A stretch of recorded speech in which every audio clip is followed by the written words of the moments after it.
So, hello everyone. Today in our interview, we are joined by Mr. Manoj Kumar Agarwal, co-founder and managing partner at Seafund. He's a seasoned venture investor and entrepreneur with over 3 decades of experience in building, scaling, and funding technology-driven businesses across sectors.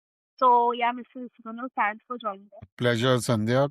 Pleasure to be part of this podcast. Mr. Manoj, before we jump into the conversation, I'll take just a quick minute to introduce Indian startup talent.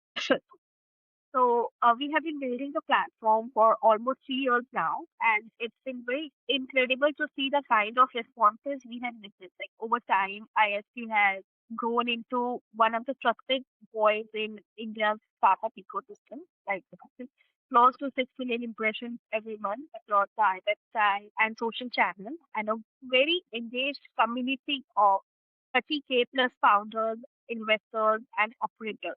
So now talking about the focus, our focus has always been quality, insight-led stories, and thoughtful conversations with founders, venture capitalists, and industry leaders, rather than just a headline-driven coverage. And now beyond content, we are now evolving into a more network-driven platform, like one that helps connect startups with investors and enables meaningful conversations around capital, growth, and real world talent. So, yeah, with that context, we are really glad to have you there today, Mr. Manoj. Looking forward to a great conversation. No, thank you. I think I've been following your journey too a little bit, especially off late, and you're doing some good work, interesting work. It's important for the ecosystem to grow. Thank you so much, Mr. Manoj, for your kind feedback. And we have Mr. R. Chandra, our co-founder and CEO of Indian Startup. Yeah, Ms. Manoj, it's a pleasure to have you with us, and thanks for giving us time for the interview. So I think it would be our definitely our listeners and viewers would be learning more about the startup ecosystem and how to connect with VCs, raise funds. So I think definitely it is going to be a great session. So thank you for joining, Mr. Manoj. Looking forward, Chandra. Mr. Manoj, talking about your background and journey, like you have had a long and diverse journey across finance, technology, and leadership roles, like before co-founding CFUM.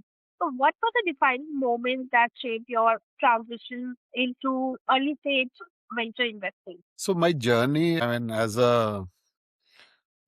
with startup ecosystem started way back in 99, where I had joined a startup during the dot-com era, where we had set up a chain of cyber cafes and we had raised venture capital also. So my, interaction with the venture capital ecosystem started then. So the way it panned out was very different then. It was short-lived journey of the whole ecosystem, but it kind of laid the foundation of things to come. Internet ecosystem had started then. Internet came to India in 97, and 99 is when the ecosystem started growing, but still there were not enough devices. The connectivity was expensive and slow. Content was limited. So making money was still, though we were in a business where actually we made money because Cyber Cafe was the place where people consumed internet, right? And we had set up a chain all India. Prior to that, I was an entrepreneur. And in fact, I was expanding a chain of multimedia education centers, and there were no VCs then. So, as an entrepreneur, in the technology space, I saw a time when there were no VCs to a time when there was abundance of VCs, and suddenly the ecosystem dried down. So I always had that interest in the ecosystem. And then, again in 2013, 14 onwards, 13, I went to INSEAD and did my executive program. Post that, I started seeing that the ecosystem was really developing well this time. It started with the US, the Googles and the Facebooks of the world had come in. And in India, we had the Flipkarts and the consumer internet players like Ola and so many others, Snapdeals of the world coming in and expanding, Amazon entering India. So I think that was kind of a moment where I saw that there is an opportunity now to probably, this looks more long term. Internet ecosystem was growing, and certainly then the geo movement happens. I would say that period around 2015 is when, with my past experience with ecosystem in the 2000 era, there was always an interest to do something. And then I said, let's take a plunge. So I'm not a typical VC. I started with helping startups, putting some checks of my own. That's how I started the journey. That's clear. Looking back, did any particular experience influence how you assess risk and opportunity today? Sorry, I missed the second part. How do you? How you assess risk and opportunity today? Startup ecosystem is I mean it is an asset class today which is high risk, high gain opportunity. So this is something which you are prepared from day one. The way to look at it is how do you minimize that risk, especially as an early stage investor. So I think we are a little different. There is that we are not looking at though investing and giving returns is important, but we look at startups where we feel we can also add value. So me and my partners, and we have developed a larger extended team. We have worked with companies, we have been operators, we have built businesses, we have worked with large and small companies. So where we have built businesses of our own or within those companies. So our idea has always been how can we add value along with the money we give in. So I think so we look at opportunities where we see can it become a larger play and can we add value. So yes, that is how we look at it. And the journey has been fairly good till now. We still call ourselves as a startup in the VC world, and I guess that is where we are looking at how to grow that further. That's really insightful, like especially how your early experiences shaped your investing list. So building on that, like from your vantage point, how has the Indian startup ecosystem evolved in recent years, particularly in terms of founder maturity and quality of ideas? I mean, we have seen a drastic change. I mean, I would say more than drastic change, we have seen constant evolution from what I looked at to 2000 to 2013, 15 period. 15 was also a defining moment where a lot of startups were coming in, where an early era of technology startups, I would say. Consumer was growing earlier of technology startups, fintechs, the financial ecosystem, the development of the India stack enabled the growth in fintech startups. And some of the largest ones today in India were consumer and fintech, right? The IPOs we have seen are largely from consumer internet and fintech, whether you talk about Zomato, Swiggy, or you talk about, Pine Labs and Grow and many others, the car companies, the second-hand car companies. And so we have seen these ecosystem growing, and fintech especially developed on the India stack. The whole India stack story, the Aadhaar, the UPIs, all of that has played a big role on how the internet and the startup ecosystem in India has developed.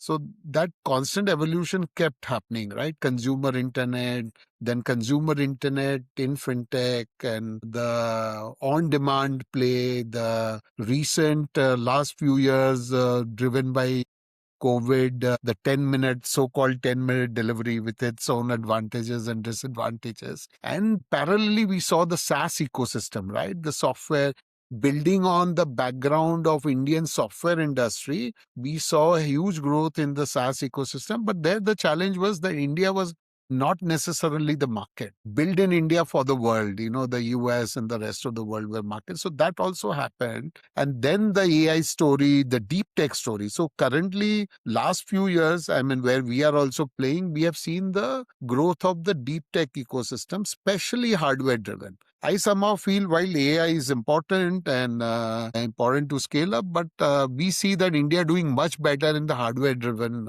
spaces, like whether it is mobility, semiconductor, robotics, IoT, many of these areas, there's some very interesting work happening.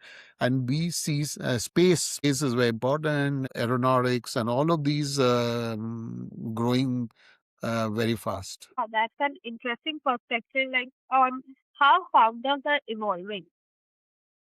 You also asked about, sorry, I missed that, the founder maturity.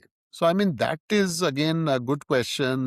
We have seen that from very young founders, the founder age in India has always been lower than the global average compared to, say, US, for example. But that also we have seen is going up. The mid age, the 30s and the 40s were not taking the risk. The younger were more keen to take the risk. But now we are seeing that that is going up, especially in the deep tech driven ecosystem. We are seeing a lot of experienced founders coming and taking the plunge. Let's talk about how that reflects in your investment decisions. Like at the pre-series A stage, what are the signals or traits you look for in founders and startups before making an investment? I mean, this is a question which gets asked all the time, and everybody has a way to answer it and have their own style.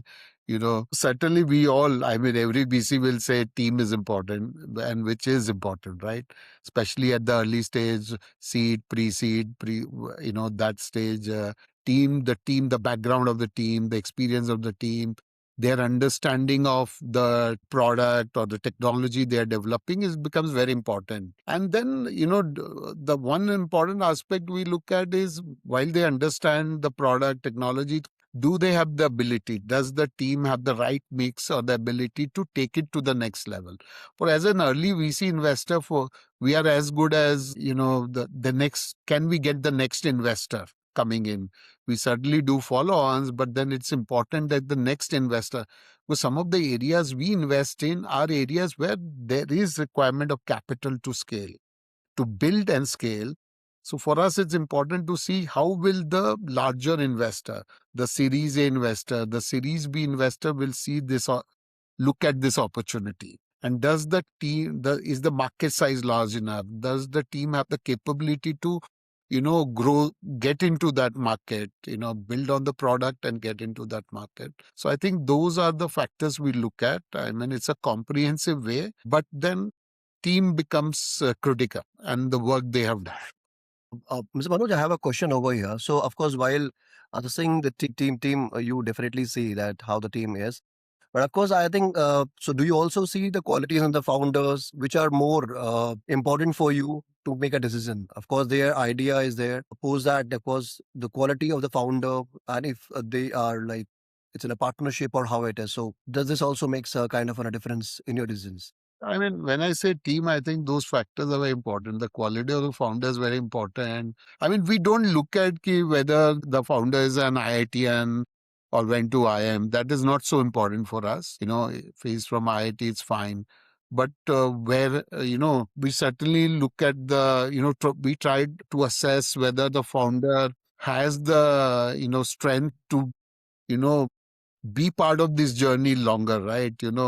For example, startup journey, especially a deep tech startup journey, is not easy. It takes time to build the product. It takes the time to go to the market. It takes the time to scale up.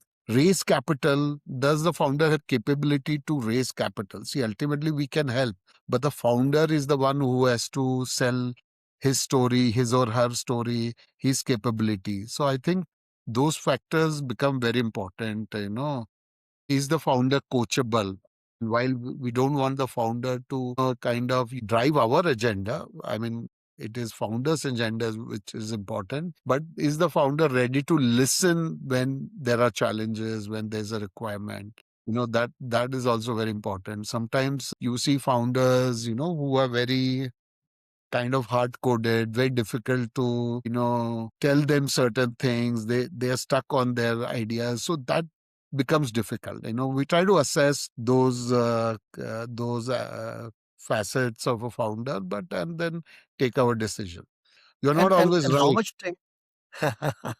And how much time like does before making an investment or a decision onto that part, how much time like you or your team spends with a founder where you are looking to invest? And if there is any process that you follow, would be happy to know if you like to share. I mean, there's certainly a process. So, I mean, there are situations where we certainly, from the time we say look at a deal, depending on whatever, we certainly get source deals from various sources. So we have a team, analyst level team, which certainly talks to the founder. They do And then this certainly happens based on the understanding that this deal falls in our wheelhouse, right? It is something we can look at sector wise, stage wise, fundraise wise. It falls into our wheelhouse.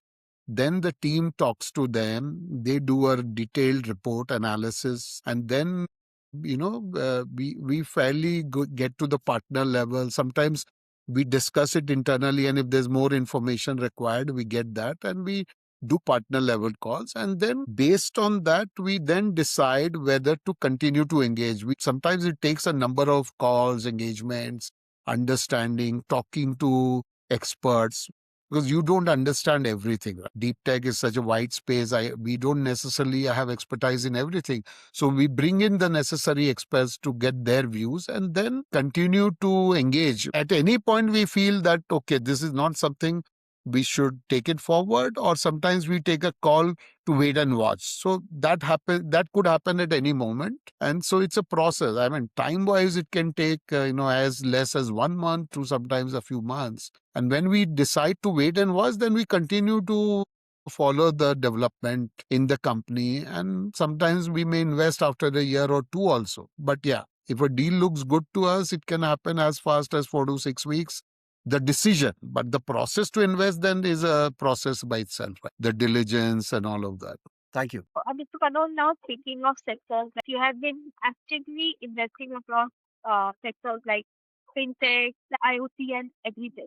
So, which sectors are you most optimistic about over the next 3 to 5 years, and like why? So, like I said, I've been talking about deep tech as a whole, but then within that, there are areas which are of interest. So fintech was an area we have invested actively from our fund one, but within that also we looked at a solid tech play within the sector. So the sectors we are now actively been investing and looking at are space, semiconductor, whole aerospace like drones, defense, materials, mobility, AI, SaaS.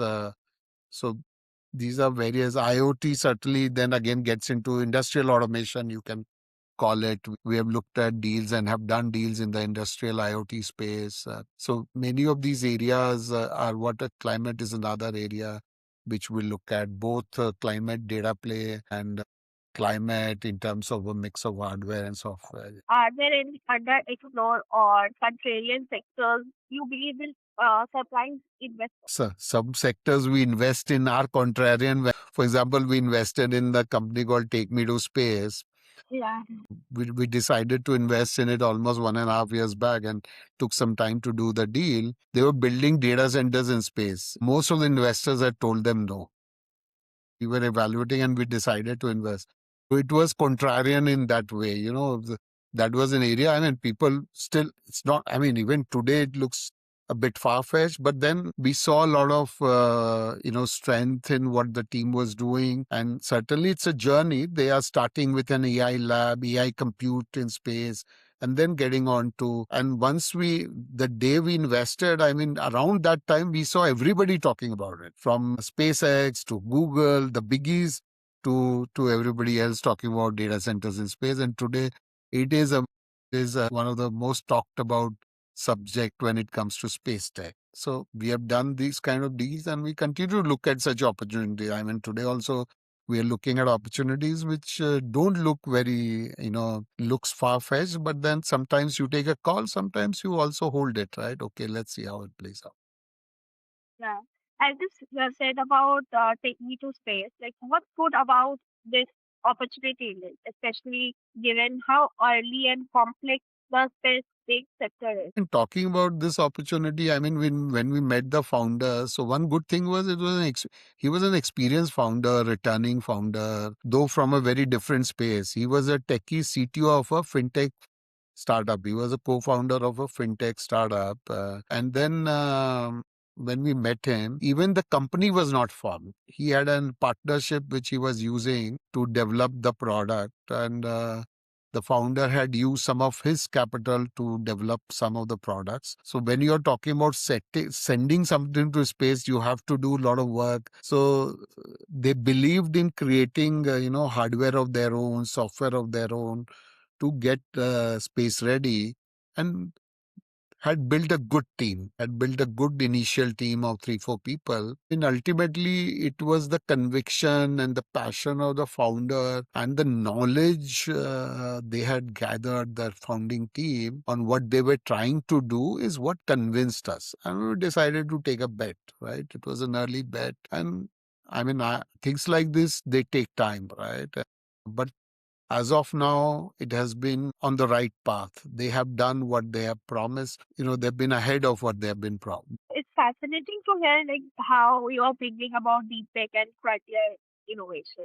So now coming back to founders, like from your experience mentoring startups, what are some strategic mistakes early stage founders tend to make? So, see, a lot of times early stage founder is again a very wide space. I meet like, because of our participation in many events, sometimes as investors are, expected to go attend events, meet founders, hear pitches, which, is important for the ecosystem to develop. So you see founders, many times I tell them, not every business has to be fundable, right? There's nothing wrong with a business, but a fundable business is very different. I'm in a venture fundable business. There are many other ways to raise capital. The other thing is, assuming that, okay, the sector they choose, sometimes the sector, the business they choose, sometimes they just try to copy what they see as an opportunity immediately. For example, we have seen tons of home services company failing, right? And there was a time when everybody wanted to do that. Similarly, we saw e-commerce. We heard the few success stories, but there were hundreds and hundreds of them who tried to do that and failed, right? And I think it's important, it's part of the journey, but sometimes it's important for founders to understand what they want to do, use their expertise, use their knowledge, see the problem. Not necessarily that every time you will know everything about a particular problem. So that is important. Once they have started, assuming that they know the product and the technology they are working on, one mistake which founders very often make is taking compliance and finances very lightly, which I feel is very important. Many companies fail when they don't do that right. Many times investor outcomes don't happen. For example, they are raising capital, and if we find serious gaps there, and we sometimes may not be because the founder had any wrong intention, but sometimes it is just not given enough importance. So while smaller issues as an early stage founders, we take care, we understand there are challenges, they don't get the right advice. But then if there are major issues, then it becomes difficult for us as a regulated investor to go on that journey. And that's a very practical advice, especially for early stage founders navigating uncertainty. They have to take it very seriously. I think every business is a 360-degree play, right? Just having a great product is not enough. Everything has to fall in place. You have to take care of compliances, finances. You have to have good sales, good marketing, good communication strategy. All has to fall in place for a successful business to happen. So, Mr. Manoj, to wrap up, in today's competitive and capital efficient environment, what advice would you give uh, to founders on building sustainable businesses and attracting the right investors? I have no one to give advice in a way, founders, they know, but happy to help in this journey. I think, like I just said, when you're building a business, you have to be practical. Raising capital is important, but that you should not build a business for raising capital, right? Many times that happens. So build a business which you understand well, which you are convinced about, you see an opportunity. And when I say business, I'm talking from the startup ecosystem perspective. Many other ways to build businesses. You don't have to always raise capital. Especially if you're trying to raise capital, you have to be aware day one that it is a difficult journey. It is a long journey. Entrepreneurship is a lonely game. You have to and you have to build a good team, good founding team, good early experts, so it's a long journey. You should be ready for the long haul. Today, capital, fortunately, is not that much of a challenge if, you have the right idea, you have the right team in place, and you have the right intentions. So I think just be sincere, and put in place the right team. And if you have the right journey planned, that should not be a problem. Many times the founders think, and they have to also do a thorough study of what is happening in their ecosystem, what they're trying to do. Many times we have seen that founders have not done a deep study on what has happened or what is being developed in their area of expertise or what they are trying to develop. So that becomes very important. So they always feel we are the best. What I am doing, nobody else is doing. So that is one thing we should not have in your mind. You should always be ready to improve, learn, and it is not necessary that you have to be the best, right? You can build a good business without not being the best in that particular space. There is opportunity. In most spaces, there's opportunity for multiple players, more than one. So I think that is critical for any founder to understand.